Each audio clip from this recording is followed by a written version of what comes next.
Hi friends, 86 creations മലയാളത്തിലേക്ക് ഏവർക്കും സ്വാഗതം. അപ്പോൾ അതാ ഇന്ന് നമ്മൾ നോക്കാൻ പോകുന്ന റെഡിമെയ്ഡ് സ്റ്റൈലിൽ നമുക്ക് എലാസ്റ്റിക് കൂട്ടുന്ന രീതിയാണ്. അപ്പോൾ നോർമലായിട്ട് നമ്മൾ ചെയ്യാമെന്ന് പറഞ്ഞു കഴിഞ്ഞാൽ നമ്മൾ ഇത് ചെറിയ പീസ് തുണിയിലാട്ടോ കാണിക്കുന്നത്, എളുപ്പം മനസ്സിലാവാൻ വേണ്ടിയിട്ടാണ്. അപ്പോൾ അത് ആദ്യമേ നമ്മൾ തുമ്പൊന്ന് ഇതേപോലെ ജസ്റ്റ് ഒന്ന് മടക്കി അടിക്കുക അല്ലേ. എന്നിട്ട് നമ്മളിത് ഒന്നും കൂടെ ഇതുപോലെ തുമ്പൊന്ന് മടക്കിയിട്ട് നമ്മളിതാ ഒന്നും കൂടെ നോർമലായിട്ട് താഴത്തേക്ക് ഒന്നും കൂടെ ഒരു മടക്കിയിട്ട് നമ്മുടെ എലാസ്റ്റിക്കിൻ്റെ വീതിക്കനുസരിച്ച് ഒന്ന് മടക്കിയിട്ട് നമ്മളൊന്ന് സ്റ്റിച്ച് ചെയ്യും. ആ സ്റ്റിച്ചിങ് തന്നെ നമ്മൾ സ്കേർട്ടൊക്കെ ആണെങ്കിൽ ഇത്തിരി ഇതുണ്ടല്ലോ, അപ്പോൾ എലാസ്റ്റിക് കയറ്റാനായിട്ട് നമ്മളൊരു 2-3 വിരലിൻ്റെ ഒരു സ്റ്റിച്ച് മാത്രം നമ്മൾ ചെയ്യാണ്ടിരിക്കും. എന്നിട്ട് അതിലും വഴിയാണ് എലാസ്റ്റിക് കയറ്റുക അല്ലേ.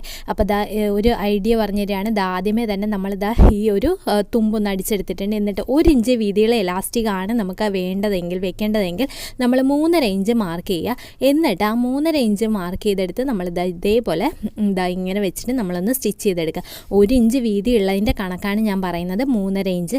അപ്പോൾ ഇതേപോലെ നമ്മൾ സ്റ്റിച്ച് ചെയ്തെടുത്തിട്ടുണ്ട്. അപ്പോൾ നമ്മൾ വലിയ ഇത്തിരി ലെങ്ത് ആയിട്ടുള്ളതാണെങ്കിൽ നമ്മൾ ആ സൈഡിൽ എവിടെയാണെന്ന് വെച്ച് കഴിഞ്ഞാൽ നമ്മളൊരു 2-3 വിരലിൻ്റെ ഗ്യാപ്പൊന്ന് ഇട്ടേക്കുക എലാസ്റ്റിക് കയറ്റാനായിട്ട്.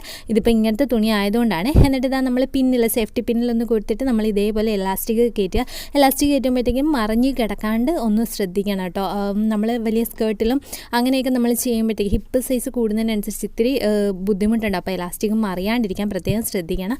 അപ്പോൾ ഇതേപോലെ നമ്മൾ എലാസ്റ്റിക് കയറ്റിയെടുക്കുക. എന്നിട്ട് 2 തുമ്പും നമ്മൾ നോർമലായിട്ട് നമ്മൾ 2 സൈഡും മറിയാണ്ട് തന്നെ എടുത്തിട്ട് നമ്മളൊന്ന് സ്റ്റിച്ച് ചെയ്തെടുക്കുമല്ലോ. ഇതേപോലെ നമ്മൾ വെച്ചിട്ട് ഇതേപോലെ നമ്മളൊന്ന് കൂട്ടി വയ്ക്കുക. എന്നിട്ട് ഇതേപോലെ സ്റ്റിച്ച് ചെയ്ത് ഒന്ന് മലത്തി വെച്ചിട്ട് ഒന്നും കൂടി സ്റ്റിച്ച് ചെയ്ത് കഴിഞ്ഞാൽ അടിപൊളിയായിട്ട് നമുക്ക് കിട്ടും. പക്ഷേ നമ്മുടെ ഇത് കഴിയുന്നില്ല. ഇതിനകത്ത് നമ്മൾ ചെയ്യുന്നൊരു ട്രിക്ക് എന്ന് പറഞ്ഞു കഴിഞ്ഞാൽ ഇതിപ്പോൾ 1.5 ഇഞ്ച് ഗ്യാപ്പിനാണ് നമ്മൾ എടുത്തിരിക്കുന്നത്. ഇത് കണ്ട എലാസ്റ്റിക് ഇട്ട് കഴിഞ്ഞിട്ട് ഇത്രയും ഗ്യാപ്പ് വരുന്നുണ്ട്.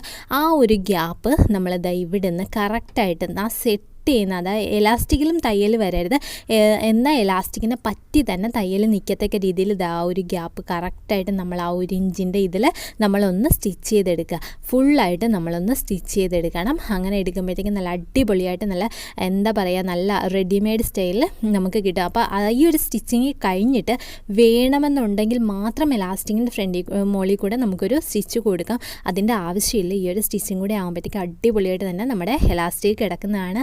അപ്പോൾ ഈ ഒരു മെത്തേഡ് എല്ലാവരും ഒന്ന് ട്രൈ ചെയ്ത് നോക്കണം. അപ്പോൾ അങ്ങനെ ആകുമ്പോഴത്തേക്കും ഇതേപോലെ നല്ല അടിപൊളിയായിട്ട് ഫ്ലെയർ ആയിട്ട് കിടക്കും. ഈ ഒരു സ്റ്റിച്ചും കൂടെ കഴിയുമ്പോഴത്തേക്കുമാണ് അടിപൊളിയായിട്ട് കിടക്കുന്നത്. അപ്പോൾ ഇത് ഒരു അടിപൊളി ട്രിക്കാണ്. അപ്പോൾ നമ്മുടെ സാധാരണ നമ്മൾ മേടിക്കുന്ന നമ്മൾ റെഡിമെയ്ഡൊക്കെ മേടിക്കുമ്പോഴത്തേക്കും നമ്മൾ അടിപൊളിയായിട്ട് സ്റ്റിച്ച് എലാസ്റ്റിക് കിടക്കുന്ന കണ്ടില്ല. അപ്പോൾ നല്ല ഫ്ലെയറിൽ. പക്ഷേ ഇങ്ങനെ ചെയ്യുമ്പോഴത്തേക്കും എന്താ തോന്നുകയെന്നറിയോ, എലാസ്റ്റിക് കുറച്ചും കൂടെ വീതിയുള്ള എലാസ്റ്റിക്. ഇപ്പോൾ 1 ഇഞ്ചാണ് എടുത്തെങ്കിലും കണ്ടോ എലാസ്റ്റിക്കിൻ്റെ ആ ഒരു വീതി നമുക്ക് കാണുന്നുണ്ട്. നല്ല വീതിയിൽ നമുക്ക് തോന്നുകയും ചെയ്യും, നല്ല അടിപൊളിയായിട്ട് തോന്നുകയും ചെയ്യും. അപ്പോൾ എല്ലാവരും ഈ ഒരു മെത്തേഡ് ഒന്ന് ട്രൈ ചെയ്ത് നോക്കണം. അപ്പോൾ വീഡിയോ ഇഷ്ടമാവുകയാണെങ്കിൽ ലൈക്ക് ചെയ്യാനും ഷെയർ ചെയ്യാനും സബ്സ്ക്രൈബ് ചെയ്യാനും മറക്കരുത്. അപ്പോൾ നിങ്ങൾക്ക് വേണ്ടപ്പെട്ടവർക്ക് വീഡിയോ ഒന്ന് ഷെയർ ചെയ്ത് കൊടുക്കാം.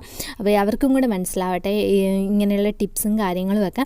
അപ്പോൾ ഇതേപോലെ അടിപൊളിയായിട്ട് കിട്ടും. അപ്പോൾ ഇനി നിങ്ങൾ തയ്ച്ച് നോക്കുമ്പോഴത്തേക്കും ഈ ഒരു മെത്തേഡിൽ ഒന്ന് തയ്ച്ച് നോക്കാനായിട്ട് ശ്രദ്ധിക്കണം.